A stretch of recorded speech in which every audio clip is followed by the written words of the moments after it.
हाय, मैं सिकंदर भारती। आप सभी का स्वागत है हमारे एसएनसी न्यूज़ चैनल में। तो आइए जानते हैं आज की ताज़ा खबर। किसानों के मुद्दे पर चर्चा की मांग कर रहे विपक्ष का हंगामा, राज्यसभा दिन भर के लिए स्थगित। राज्यसभा में बुधवार को कांग्रेस के नेतृत्व में विपक्ष सदस्यों ने किसानों से जुड़े विभिन्न मुद्दों पर तत्काल चर्चा करने की मांग करते हुए हंगामा किया, जिसके कारण शून्यकाल और प्रश्नकाल में कार्यवाही बाधित हुई और सदन की बैठक 2 बार के स्थगन के बाद अंततः पूरे दिन के लिए स्थगित कर दी गई। सदन में शून्यकाल शुरू होते हुए नेता प्रतिपक्ष मल्लिकार्जुन खड़गे ने किसानों से जुड़े मुद्दों पर चर्चा के लिए नोटिस दिए जाने का जिक्र किया और कहा कि केंद्र के तीनों कृषि कानूनों के खिलाफ पंजाब, हरियाणा और पश्चिम उत्तर भारत में किसान आंदोलनरत हैं। झारखंड में इस हफ्ते 5 दिन बंद रहेंगे बैंक, जल्दी निपटा लें सारे काम, नहीं तो होगी परेशानी। बैंक कर्मचारियों के 9 संगठन से जुड़ी संस्था United forum of bank unions ने 15 और 16 मार्च को बैंक में राष्ट्रव्यापी हड़ताल की घोषणा की है। हड़ताल का आह्वान सार्वजनिक क्षेत्र के बैंकों के निजीकरण के खिलाफ किया गया है। हड़ताल को लेकर यूनियन की एक प्रेस वार्ता पटेल चौक स्थित पीओआई के गेस्ट हाउस में आयोजित की गई। सरकार की इस घोषणा का बैंक कर्मचारी और अधिकारी पुरजोर विरोध करेंगे। झारखंड के सभी सरकारी व क्षेत्रीय ग्रामीण बैंकों की करीब 4000 शाखाएं 2 दिन बंद रहेंगे। बैंक सूत्रों के अनुसार 2 दिन हड़ताल के दौरान करीब 7 से 8 हजार रुपये के कारोबार पर असर पड़ेगा।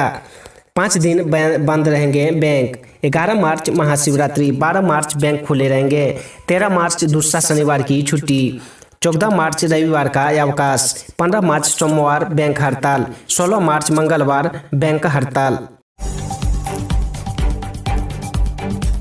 रांची के विमेंस कॉलेज में सीबीआई का पड़ा छापा, महिला लेक्चरर गिरफ्तार। सीबीआई रांची ने लेक्चरर नियुक्ति घोटाले में ममता केरकेटा को गिरफ्तार कर लिया है। सीबीआई ने मंगलवार को यह कार्रवाई न्यायालय द्वारा जारी गिरफ्तार वारंट के आलोक में की। गिरफ्तार के बाद अभियुक्त की मेडिकल जांच कराई गई और न्यायालय में पेश किया गया, जहां से उन्हें जेल भेज दिया गया। दरअसल लेक्चरर नियुक्त घोटाले में सीबीआई द्वारा आरोप पत्र पर दायर किए गए जाने के बाद न्यायालय ने ममता केरकेटा के खिलाफ समन जारी किया था, लेकिन वह निर्धारित समय पर अदालत में हाजिर नहीं हो पाई। इस वजह से न्यायालय ने उनकी गिरफ्तारी का वारंट जारी कर दिया। न्यायालय द्वारा जारी वारंट के आलोक में सीबीआई ने अभियुक्त को रांची विमेंस कॉलेज से गिरफ्तार किया है। करोड़ों रुपये काट कर भी आंखें दिखाता है डीवीसी, विपक्ष साथ दे तो नकेल कस देंगे। विधानसभा में बोले सीएम हेमंत सोरेन।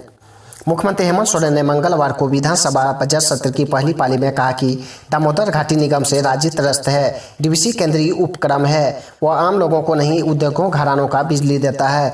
पहले तो झारखंड के करोड़ों रुपये काट लिए और अब आए दिन डीवीसी आंखें में दिखाता है। इसके खिलाफ झारखंड में कड़ी कार्रवाई के लिए विपक्ष की सहमति बननी जरूरी है। यदि विपक्ष की सहमति हो तो बड़ी कार्रवाई कर सकते हैं। उन्होंने कहा कि झारखंड में डीवीसी पर नकेल कसने के लिए कदम उठाया जाएगा। सरकार निश्चित रूप से कार्रवाई के लिए तैयार है। याहूत बजट सत्र के 8वें दिन सदन की कार्रवाई पहली बार बिना स्थगित हुए चली। झारखंड के 39 खिलाड़ियों को जल्द मिलेगी नियुक्ति पत्र, सीएम हेमंत ने की घोषणा।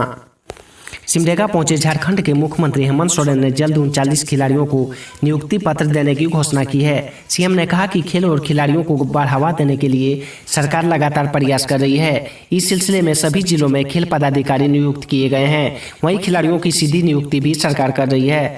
झारखंड के खेल नीति 2020 बनाकर खिलाड़ियों की सीधी नियुक्ति के लिए चयन किया गया है। उन्होंने कहा कि नई खेल नीति एक दीर्घकालिक योजना है। इसमें राज्य में खेल संस्कृति को और बेहतर बनाने के लिए काम किए जाने हैं। बिहार एयरपोर्ट को अंतर्राष्ट्रीय स्तर बनाने के लिए और जमीन की जरूरत, हरदीप सिंह पुरी। राजधानी पटना शहर से 30 किलोमीटर दूर बिहटा एयरपोर्ट का निर्माण किया जा रहा है। 2 मंजिला बिहटा एयरपोर्ट टर्मिनल बिल्डिंग को कमर्शियल उड़ान के लिए 2021 तक तैयार करने का लक्ष्य रखा गया था, लेकिन मौजूदा स्थिति को देखते हुए नहीं लगता कि बिहटा एयरपोर्ट तय सीमा पर तैयार हो सकेगा। हालांकि एक बार बिहटा एयरबेस का विस्तार पूरा हो जाने के बाद यह वायुसेना के साथ अंतर्राष्ट्रीय कमर्शियल उड़ान के लिए भी चालू हो जाएंगे, क्योंकि यह एयरपोर्ट गया और वाराणसी के बीच में स्थित होगा। बता दें कि पटना एयरपोर्ट से दबाव कम करने के लिए बिहटा एयरपोर्ट का निर्माण किया जा रहा है। बुधवार को राज्यसभा में बीजेपी सांसद सुशील कुमार मोदी द्वारा पूछे गए प्रश्न के जवाब में नागर विमानन मंत्री हरदीप सिंह पुरी ने बताया कि बिहटा में सिविल एनक्लेव निर्माण के लिए अभी और जमीन की जरूरत है।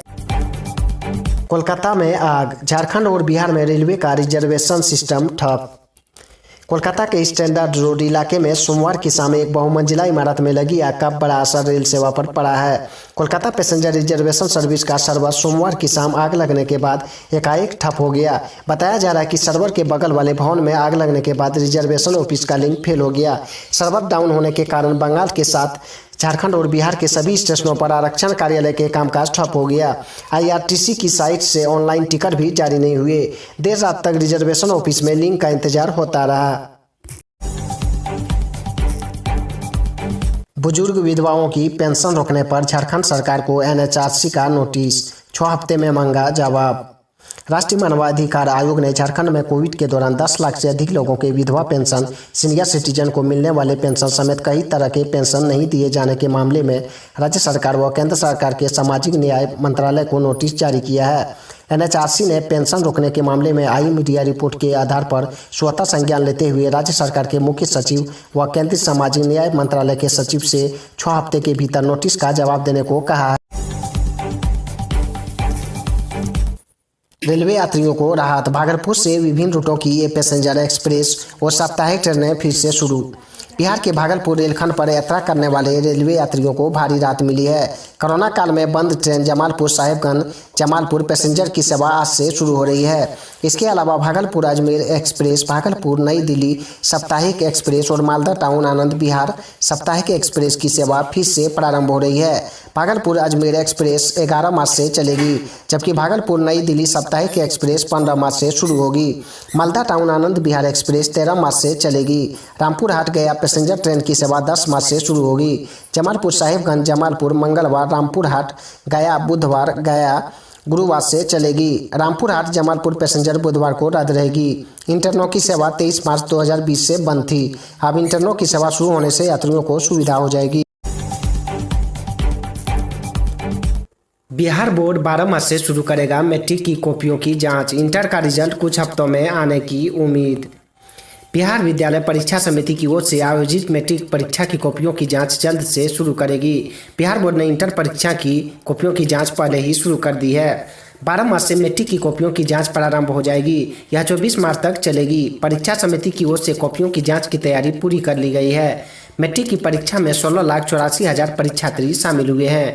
वहीं इंटर की कॉपियों की जांच भी प्रारंभ हो गई है। 15 मार्च तक इंटर की कॉपियों की जांच की जाएगी।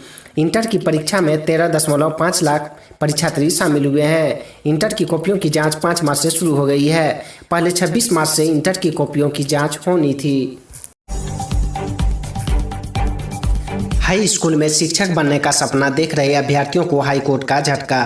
उम्र सीमा मामले में जेएसएससी के निर्णय को बताया सही। झारखंड हाईकोर्ट में सोमवार को हाई स्कूल शिक्षक नियुक्ति में उम्र सीमा के मामले में आवेदन रद्द करने को चुनौती देने वाले याचिका पर सुनवाई हुई। जस्टिस संजय कुमार द्विवेदी की अदालत ने वीडियो कॉन्फ्रेंस के माध्यम से मामले को सुना। इस दौरान प्रार्थी राज्य सरकार व झारखंड कर्मचारी चयन आयोग का पक्ष जाना।